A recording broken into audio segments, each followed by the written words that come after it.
भूमिका के अंदर कहना है,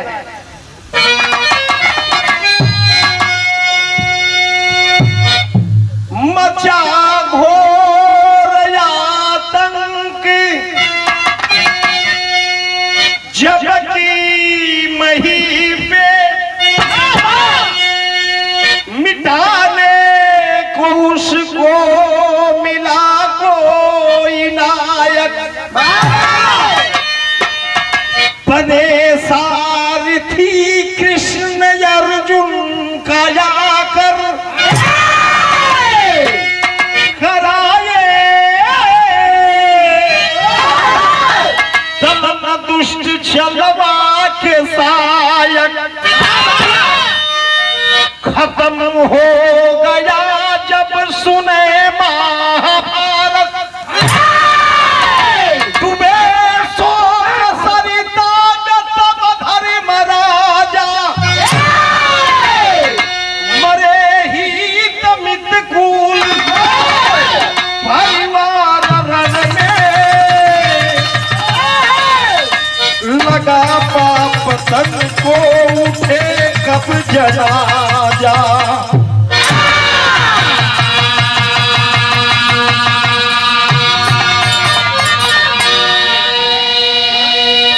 हो जा रही है, महाभारत की लड़ाई खत्म हो गई, राजा बनाया गया धर्मराज जी को, ताज बांधा गया, गद्दी पे बैठाया गया, चारों तरफ नगर में विजय की खुशियां मनाई जा रही थी, लोग झूम रहे थे, लेकिन उस खुशी के अवसर पे धर्मराज जी का चेहरा जो था बाबूजी एकदम उदास था। भगवान श्री कृष्ण समझ गए कि लग रहा है कि धर्मराज उदास है। जाते हैं भगवान श्री कृष्ण धर्मराज जी के पास जाकर के कहते हैं कि धर्मराज, पूरा नगर जश्न मना रहा है विजय का, और इस विजय के जश्न से तुम्हारे चेहरे को मैं देख रहा हूं, तुम्हारा चेहरा उदास दिखाई पड़ रहा है। हाथ जोड़ के धर्मराज जी कलन की सरकार, पूरा खानदान मराई गई, पूरा हितनाथ मराई गई, इतना रक्तपात बहिन सरकार, तब जाकर कहीं हमारा सिर पर ताज बनाई गद्दी हमके नसीब बहिन सरकार। लग रहा है कि सरकार ये ताज मेरे सर के ऊपर ताज नहीं है, पाप है मेरे ऊपर, पाप से मेरा माथा एकदम दब चुका है सरकार, मैं पापी हूँ, पूरे खानदान का नाश करा दिया, मुझे पाप लग गया है सरकार। धर्मराज की बात को सुन करके और भगवान श्री कृष्ण कहते हैं कि नहीं धर्मराज ऐसी मत बात करो, लेकिन धर्मराज जी बतावे लगलन भगवान श्री कृष्ण से का बतौलन, एक लाइन गीत लगत बा मास्टर,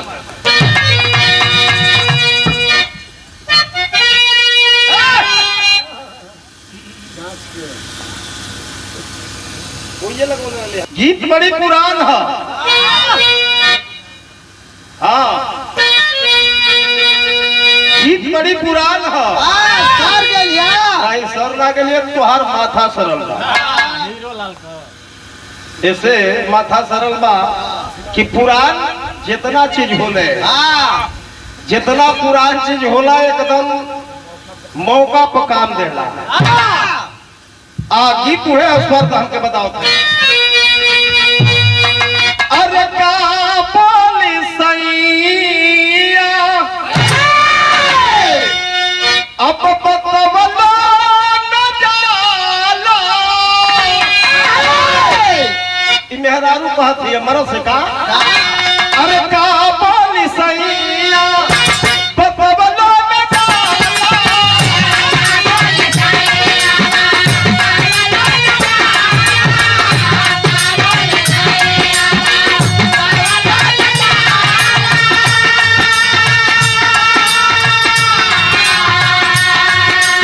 अरे लजिया का बातिया हो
हाथ जोड़ के धर्मराज जी भगवान माधव मुकुंद मुरली वाले बंसीधर से कहते हैं क्या? अरे काबुल मोहन बतौबला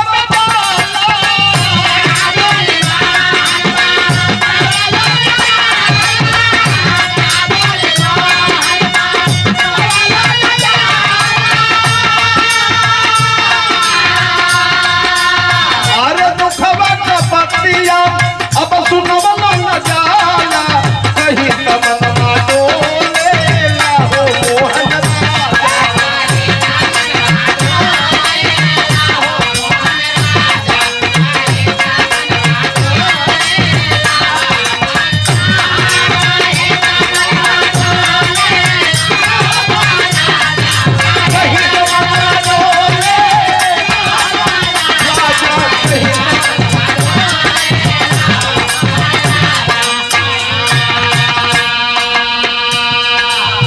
एक लाइन और बतौलन का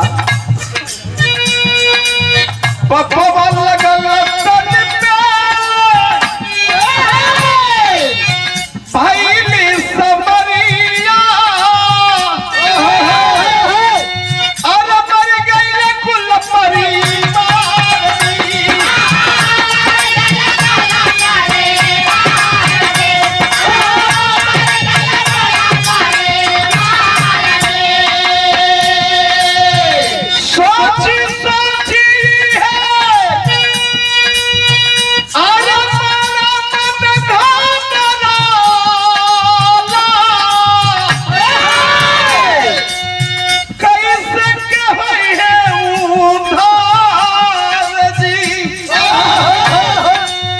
भगवान श्री कृष्ण कहे कि धर्मराज उदासीनता चेहरे से पहले हटाओ, अपने चेहरे पर से उदासीनता हटा दो। ऐसी बात नहीं सोचा करते धर्मराज। अरे बोले कन्हैया सुनत मृदुबनिया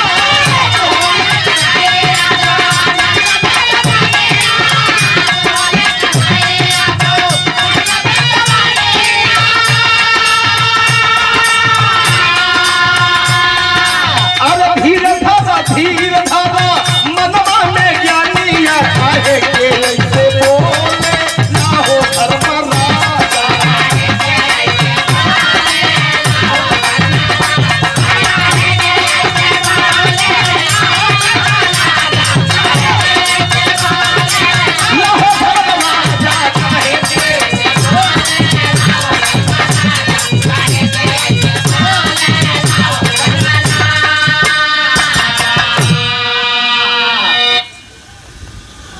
धर्मराज पहली बात ऐसी बात सोचना बंद कर दो।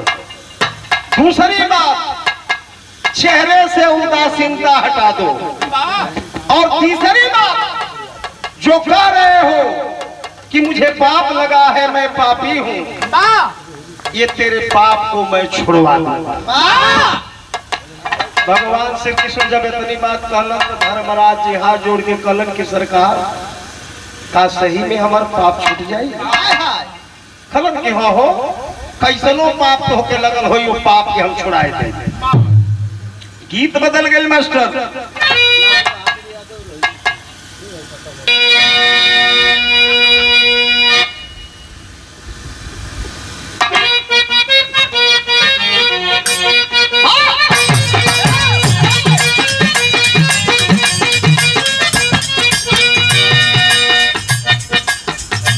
मरद मेहरारू का आजकल का प्यार जवन बा ओपन बा। आजकल इतना नंगापन हो गई बा, समाज में इतना नंगापन हो गई बा, आप लोग देखल जाता पहनावा ओढ़ावा में बहुत अंतर आ गई। लेकिन पहले का जमाना रहे, पहले का लोग रहलन, अगर दुल्हन घर में रहे, माई बाबू जब तक घर में रहे तो ऐसा हिम्मत ना रहे लड़का के कि वो घर में प्रवेश कर जाए। लाज रहे, सभ्यता रहे, संस्कृति रहे। लेकिन माई बाबू आज का डेट में माई बाबू बाणन, आज का हम जनरेशन का बात करते हैं, माई बाबू बाणन और सबो लड़का घर में मेहरारू के लगे चल जाए। लेकिन देखो मरद और मेहरारू को प्यार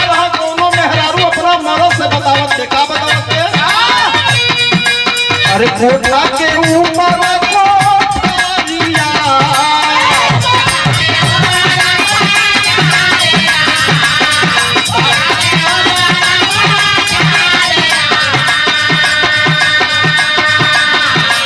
कोठा के ऊपर कोठारिया ओ पियवा झटकी बोलावे धनी हालेलुया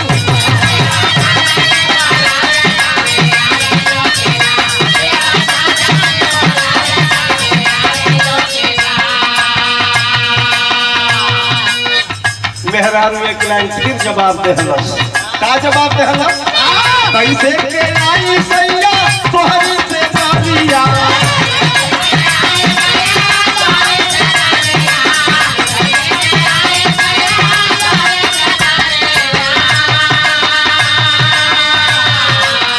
कैसे के आई सैया तोहरी से नरिया तोहर आई छागल बाली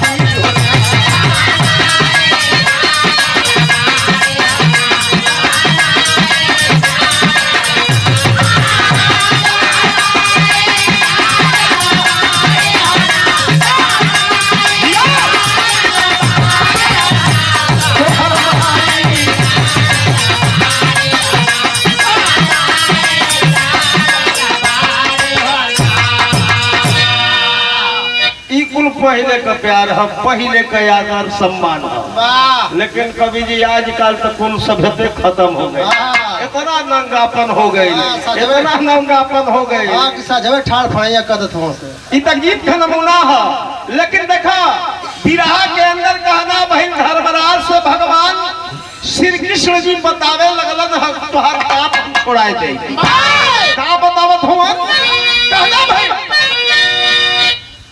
हाँ उठावा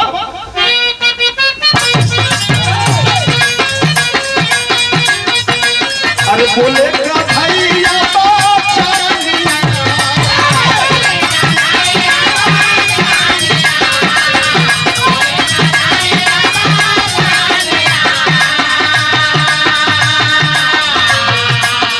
बोले का भैया शानिया राजा एक सुंदर गढ़वा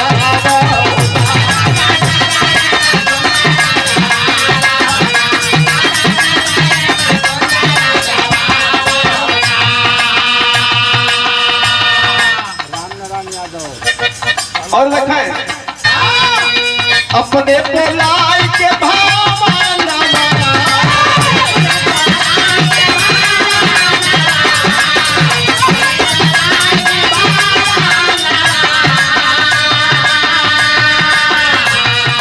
अरे जितना सकला दे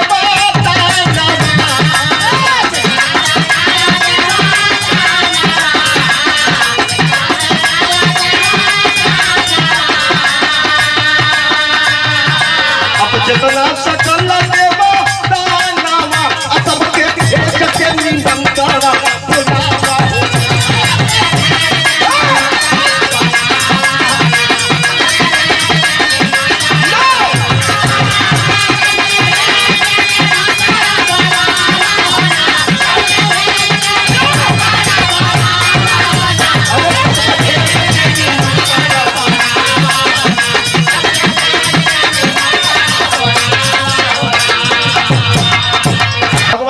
बुलावा के धर्मराज पहले चेहरा से उदासीनता हटाओ, जो कह रहे हो कि तुम्हें पाप लगा है उस पाप को मैं छुड़ाने चल रहा हूँ। एक काम करो, काम ये करो कि पहले तुम निमंत्रण लिखना शुरू करो और जितने देवता लोग हैं सबके यहाँ पत्र भेजवा दो, निमंत्रण लिख करके सबके यहाँ पत्र भेजवाओ, जग की तैयारी करो और पत्र में लिख करके सबके यहाँ ये भेजवा दो कि हमारे यहाँ हस्तिनापुर की नगरी में आना है। सुना इतना काम करबा तो जब देवता लोग तुम्हारे धरती पर नगरी में आई है तब पहला बात यही समझ जाती है नगरी में देवतावन का पैर परत ही नगरी एकदम जवन बा पवित्र हो जाए। करे बाद एक पाठ में सब लोग बैठ रहे, तुहार जूठन गिराए ले यही तरह सीधे सीधे पाप से तुम मुक्त हो जाइबा। भगवान क्या आप सही कह रहे हैं? खलन की हाँ यार मैं सही कह रहा हूँ, ये काम करो। आखिरकार यज्ञ का तैयारी होकर लगल मास्टर। आ गीत बता गई तनी बढ़ के आवा।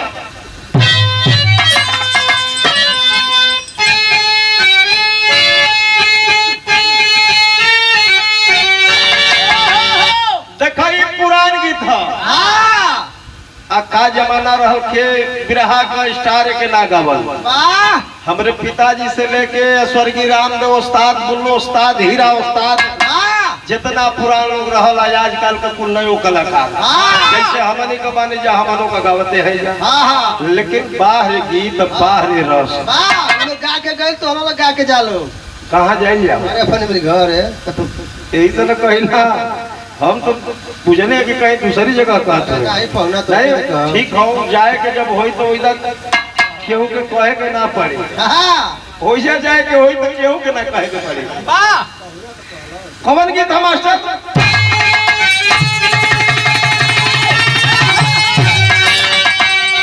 कि पिया परदेस देवर घर लड़का, अरे पिया परदेस देवर घर लड़का, केकरा पकड़ में सिंगरवा हो मोरी, अरे मोरी अब मोरी उड़ी उड़ी चाला या चाला।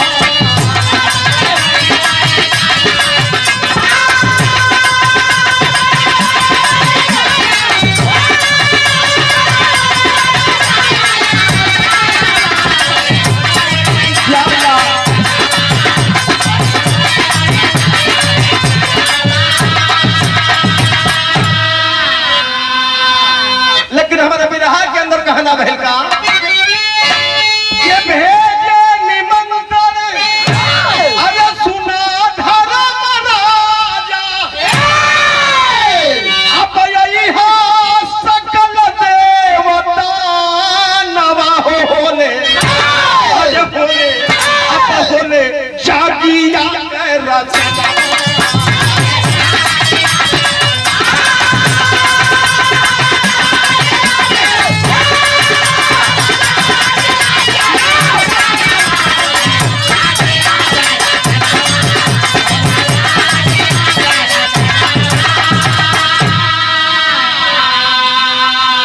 चारों तरफ बाबूजी निमंत्रण जाने लगा, और जब निमंत्रण जाने लगा तो हुआ क्या?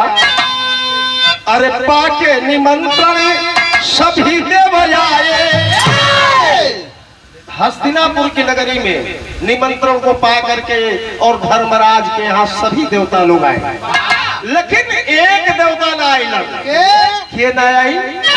अरे पाके निमंत्रण सभी देव आए, अरे भोला न आए।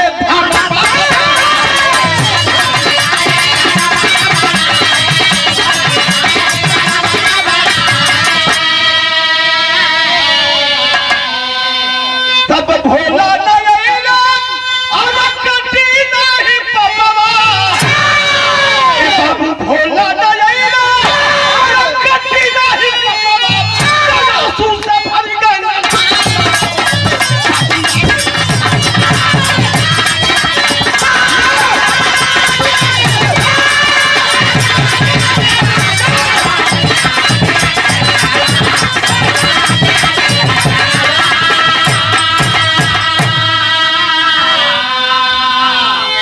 आशीर्वाद है आपकी ओर से प्रदान किया गया है। बहुत बहुत चरणों में आपके प्रणाम बा। सभी लोग नमस्ते प्रणाम बा। ए भैया भोलेनाथ नहीं आया, और जब भोलेनाथ ना आएंगे तब खुजाहट लगले बा कि ये भोलेनाथ आएंगे। एक पांव पे सभी देवता लोग बैठ करके जूठन गिराएंगे, धर्मराज जो है पाप से मुक्त होंगे। खोजत खोजत खोजत खोजत तब देर होने लगा। धर्मराज जी गैलन भगवान श्री कृष्ण के लगे, हाथ जोड़ के कलम की सरकार पूरी तैयारी बेकार। तेरी के अंदर कहना भाई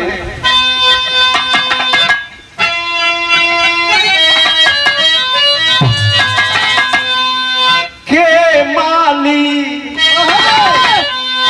मलिंद की आशा खो गई। अरे मोरे राम हो राम, अरे माली मलिंद की आशा खो गई, तो साथी बना निर्दयी रोता चातक प्यासा।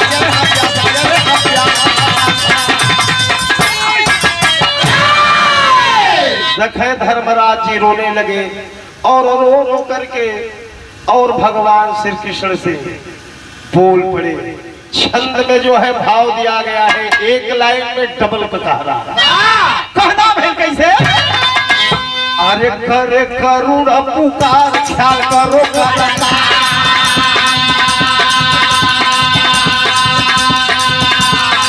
अब करे करुण पुकार ख्याल करो।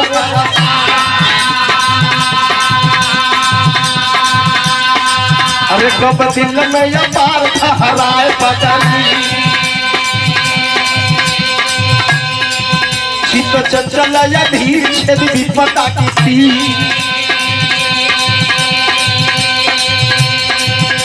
जो कर में कमीर झर जाए बदली,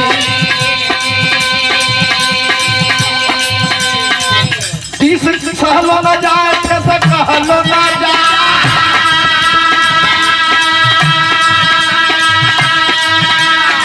अरे तीस कहलो न जाए थे से सहलो न जाए। कमर उधारी गए निशाए ढूंढेगा हमारी, तब सुन के मुरार फिर चित से विचार, तब सुन के मुरार फिर चित से विचार। दिए सामने पथार खाए भीम न धरी,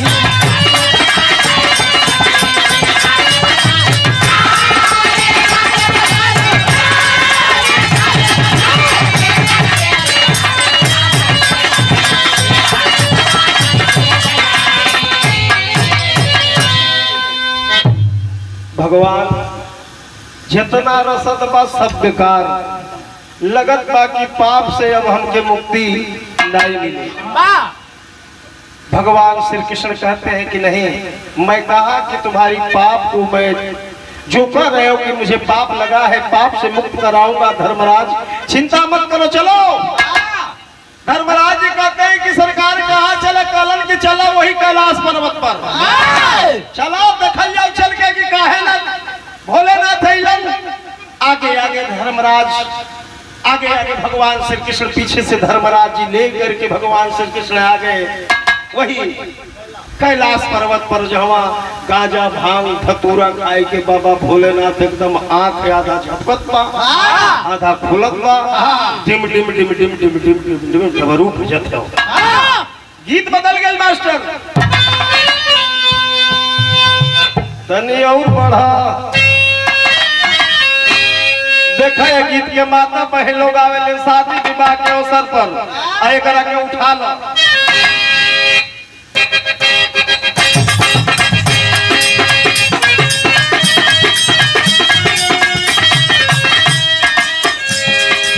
कन्या से आवे रामा बाबा के प्रीति लवाला हो,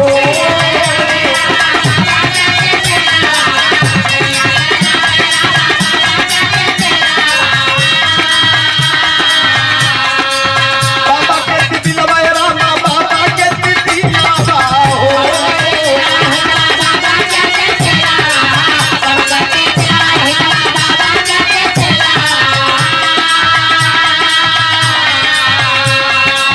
कन्या से आवे लाल मैना आए रे सांवरिया,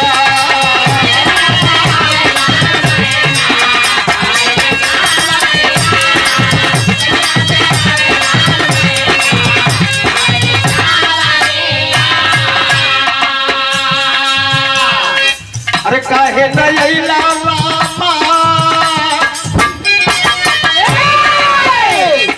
अरे क्यों रे कराना वाना यही ला दुआरा हो।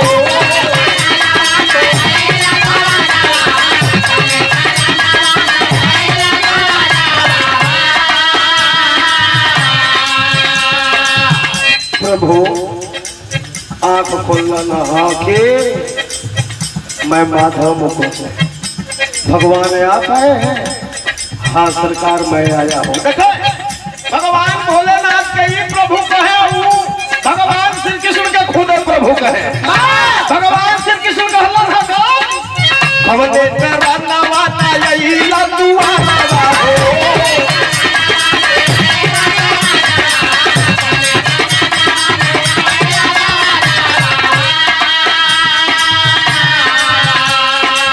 या तू किने वताना पवना बोला ये भोला नारी।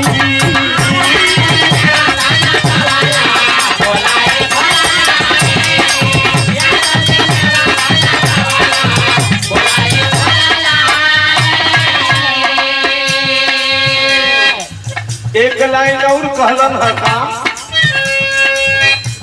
अरे काहे रुसल बानी रहुआ अपने बता के माँ के, अरे करे इंतजार रहू हमार सब बेकला के। चलिए प्रभु आपका इंतजार हो रहा है, सभी लोग घबराए हुए हैं। अभी आप यहीं कैलाश पर्वत पे चुपचाप बैठे हुए हैं, सब लोग जाना चाहते हैं, भगना चाहते हैं, आपका इंतजार हो रहा है। अरे हाथ जोड़ी रहुआ चली हमारे साथ।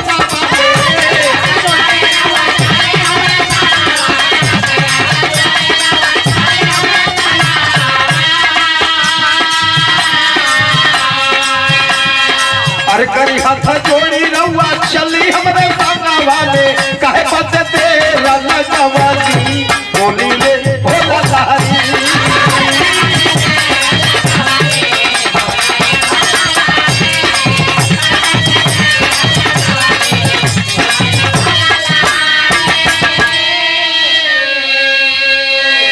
प्रभु चले आपका इंतजार हो रहा बा, सब कलाई बजाए बदे। कलन कहाँ वा, कलन की आपके कोनो न्योता मिल रहा कि ना मिल रहा? कलन की न्योता तो मिल रहा भाई। जब आंख खोल के भगवान भोलेनाथ देखलन कि भगवान से कृष्ण लगवो के हुआ है कलन के हो के है। भगवान श्री कृष्ण कहलन की है न धर्मराज हो नहीं का नौतवा हो। ए भैया जब धर्मराज का नमवा सुनल भगवान भोलेनाथ, धर्मराज का नमवे सुनत जितना इनकर नशा रहे सब नशे उतर। गीत बदल गए मास्टर, देखा ये गीत में निर्गुण और सगुण का मिश्रित भाव पावल जाला। कौन गीत था?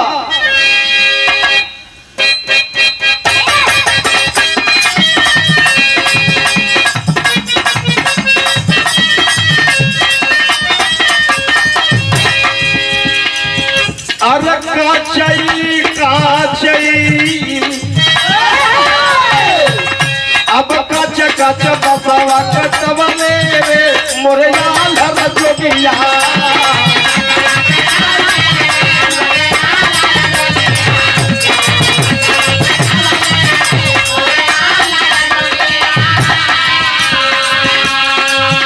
अरे बसवा कटवा मेरे टिकट बनावा मेरे।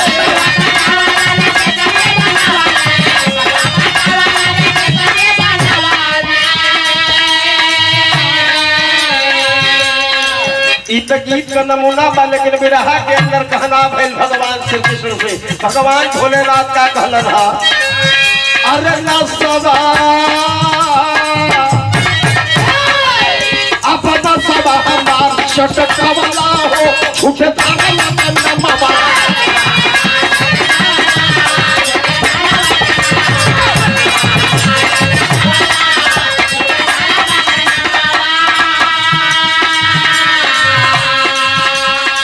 ये धर्मराज है, भगवान श्री कृष्ण कहे कि हाँ प्रभु ये धर्मराज है।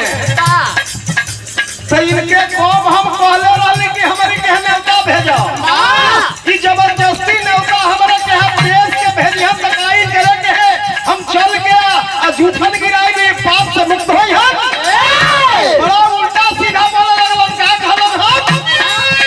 अरे हम नहीं चाहिए न पता नहीं के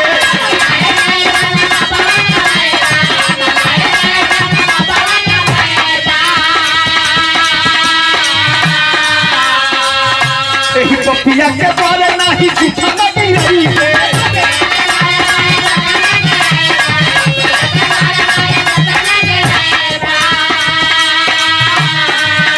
अरे हम नहीं जाइबे न पपवा कमइबे पपिया के बारे नहीं झूठा न गिरई पे अरे झूठा ही कहने वाला पछवा जाए हो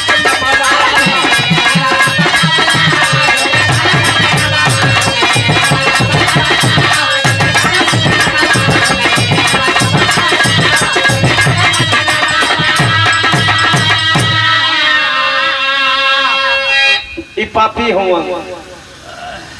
बतावा इसने पापी के लेके आए गेल हमारा सामने धर्मराज ये क्षमा करेंगे ये मधुसूदन यही पापी के हमारे सामने तुलिया के हमारा पूरा नस्बे खराब कर देला यही पापी का यहाँ हम जाके जूठन गिराई भी पाप से मुक्त हुई है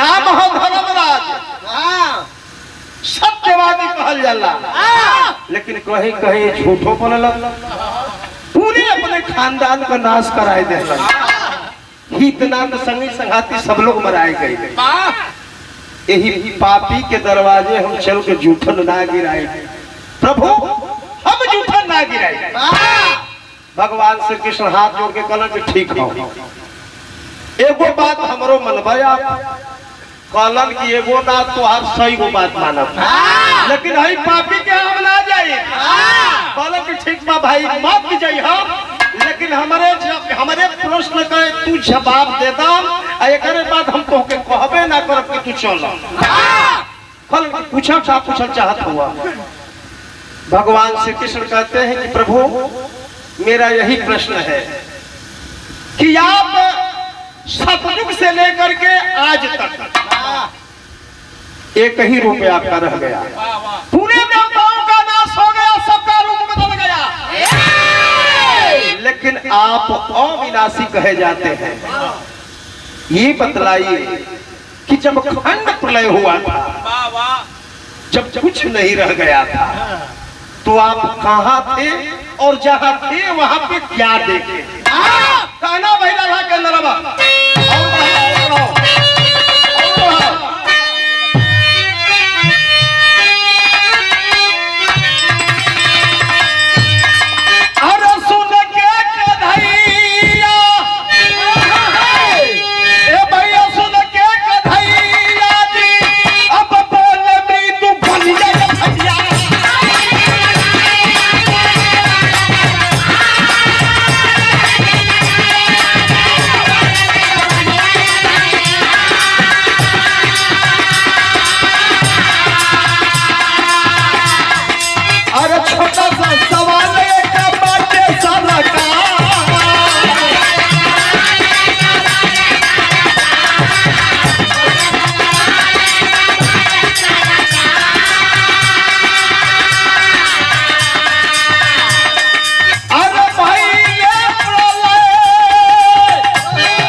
भगवान श्री कृष्ण यही सवाल किए प्रलय खंड हुआ चारों तरफ जल ही जल कुछ नहीं रह गया लेकिन आप कहाँ थे और जहाँ थे वहां पे क्या देखे भगवान भोलेनाथ कलम की सरकार जौना समय प्रलय खंड भय चारों तरफ जल ही जल, चारों तरफ जल ही जल दिखाई दे रहा था।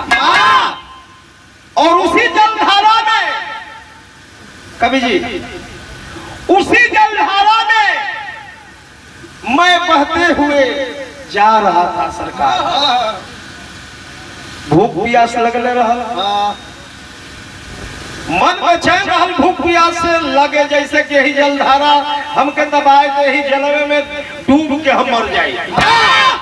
बतावे लगलन भगवान भोलेनाथ सदर आल्हा के अंदर कहना है, तो जलावा ही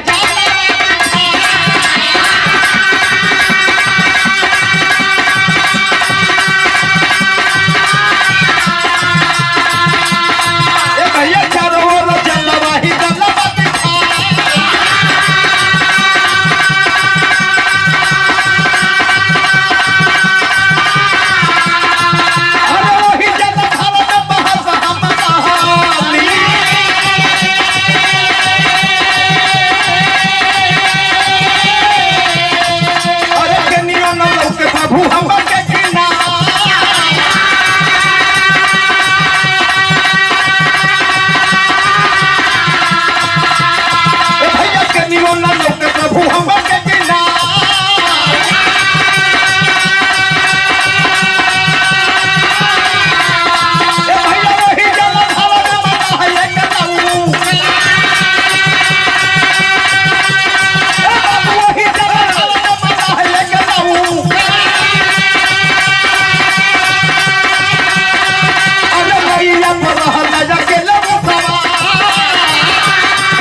भगवान भोलेनाथ कहते हैं, सरकार जलधारा में मैं बहते जा रहा था, बहते जा रहा था, भूख प्यास लगने रहल, लगे कि अब मरने तो मरने। कई हुई का पानियों पी लेने रहले, देखली कि वही जल में एक मलाह नैया लेके आयावत रहल। बड़ी जोर से आवाज देने की भैया जान बचाएला नहीं तो जान बची नहीं। और जब मलाहा का ई नमवा लहर की मलाह नैया लेके आवत रहल, तो भगवान श्री कृष्ण जीवन बात धनी बनिया मुस्कुराए बुझाता गई रही हम देखे का, पूजा गई रही हम देखे। ऐसा ना ऐसा ऐसा तू बात कब करेला, ऐसा ऐसा बात करेला। भगवान श्री कृष्ण साहब मुस्कुराए लगला, तो देखा भगवान श्री कृष्ण का मुस्कुराए देख के भगवान भोलेनाथ कहलन की सरकार तोहार आदत ना गई, हम अपने आप बेटी कहत है, अब तू जवन बा हमार सुन के बाद के मुस्कुरात हुआ। भगवान श्री कृष्ण कहलन की हमारे यही पर मुस्की आयल है, यही पर हंसी आयल है कि भैया आज तोहार जवन बाटे, आज तोहार समय बा, तहिया वो मल्हा का समय रहा। यही पर हमार हंसी आयल है, वो दिन मल्हा का समय रहा, जौना समय तू आवाज दहला तो नैया लेके तोहरी लके मल्हा चली आइला, नैया में तू सवार हो गईला। कहलन कि हो प्रभु, तो मल्हा का समय वो दिन रहे, आज जौन बा तुहार समय बा। और बतावा और का देखला किया गया है। पूजनीय बड़ी बहन जी की ओर से बहुत बहुत प्रणाम बा, आपके सब भैया लोग नमस्ते प्रणाम बा। और बतावा और का देखला, बतावा लगा भगवान श्री कृष्ण से भगवान भोलेनाथ क्या कहलन, अरे भूखिया ये मारे मारे निकल लंबा,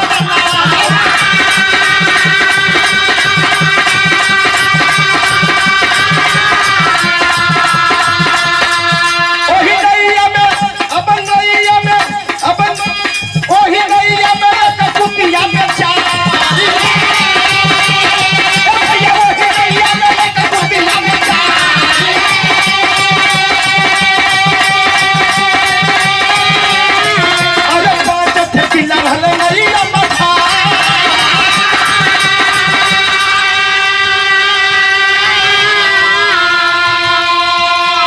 जब नैया पर चढ़ने सरकार देखली कि नैया में एक से कुत्ती रहा आ कुतिया जवन बाया ओकर छोटे छोटे 5 गो पिल्ला रहलन आ वही कुतिया के स्तनपान उ पिलुआ अपने माई के दूध पियत रहलन। हम जब चढ़ली तो भूख एकदम और जोर में कह देला सी देखते ओही जवन बा एक थे पिल्ला का जवन बचवा रहल ओकर माई का मुहवा से सदवा छोड़ा के अपन क्षुधा तृप्ति कैली दूध पी के। छबेतरी बात कहला ना भगवान श्री कृष्ण बताते हैं क्या बताओ? अरे सुन के बचनिया कन्हैया मुस्कई दे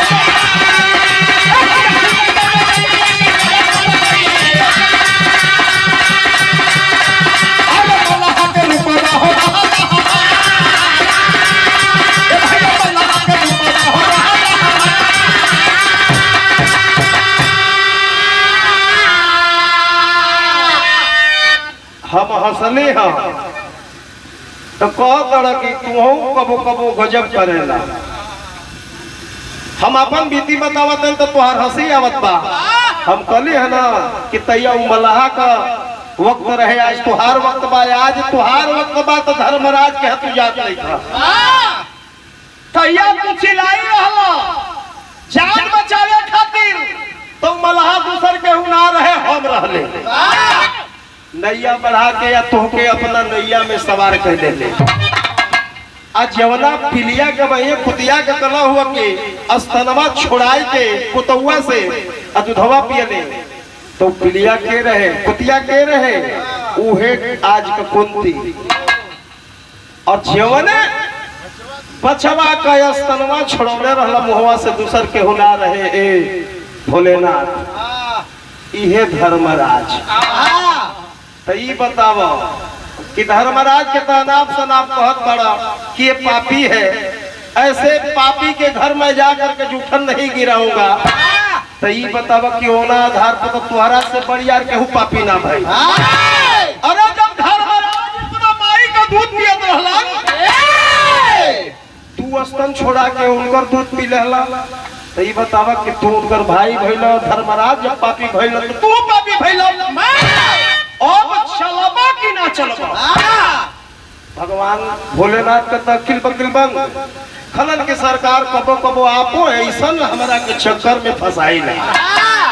में फसाइला चलही के न पड़ी। देखा बाबूजी ये कथा जो है ली गई है इसका भाव वो विद्वान अंग्रेजी के प्रकांड विद्वान जो थे काबिल बुलके रेवरेंड फादर काबिल बुलके जो किताब को लिखे हैं गंदे लोग नामक किताब। गंदे लोग नामक किताब से इसे कहानी का भाव लिया गया है। इसके लेखक है काबिल बुलके रेवरेंड फादर। चलबा कि ना चलबा? कलन की अब तो चल ही करना पड़ी तो कहना बहन का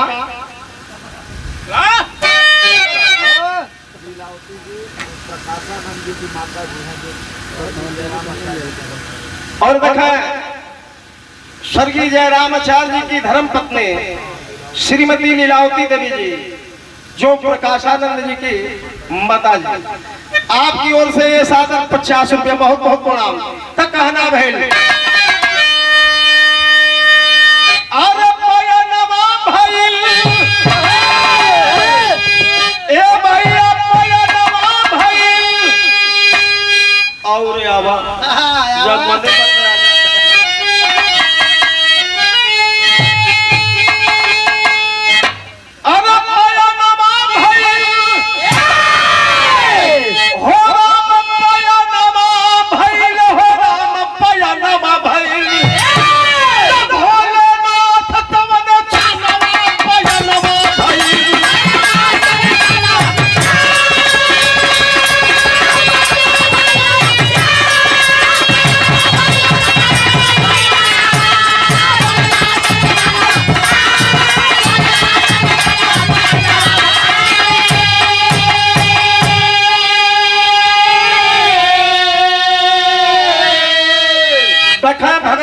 भोलेनाथ भगवान श्री कृष्ण के साथ गए हस्तिनापुर में और गदगद हृदय से धर्मराज जी सबकी विदाई किए। एक पात पे सभी लोग बैठ करके भोजन किए और इस तरह से शंका जो है, पाप जो है मुक्त हुआ। देखें, किसी कार्य को करने से, कोनो कार्य के कैला से, कोनो काम के कैला से समझ लो कि मन में जब शांति मिल जाले तो ओइजे से पाप खत्म हो जाला।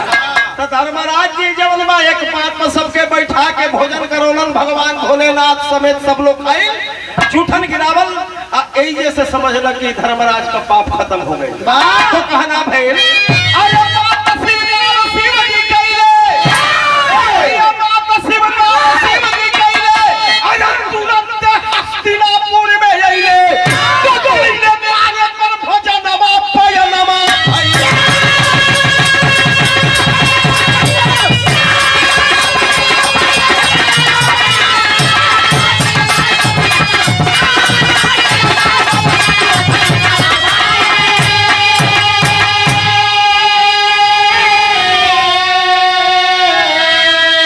सदगुरु स्वामी